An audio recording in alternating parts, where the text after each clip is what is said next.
pastry chef in New York City, and last month I made a bride cry by intentionally ignoring her late grandmother's secret recipe. Sarah brought me a faded, handwritten recipe card for a lemon wedding cake, desperate to serve it at her reception.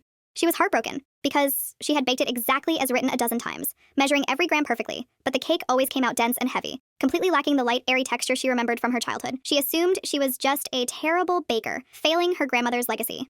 When I looked closely at the recipe card, I noticed a faded address stamped in the corner: Denver, Colorado. The logic of baking chemistry hit me instantly. Denver is the mile-high city, where lower atmospheric pressure causes cakes to rise much faster, and traditional recipes there naturally require more flour and less baking powder to prevent collapsing. Sarah was baking a high-altitude recipe at sea level in New York, which meant the chemical reaction simply couldn't happen. Instead of following her grandmother's instructions, I reverse-engineered the chemistry, drastically adjusting the leavening agents and hydration to mimic how the batter would have behaved in the mountains.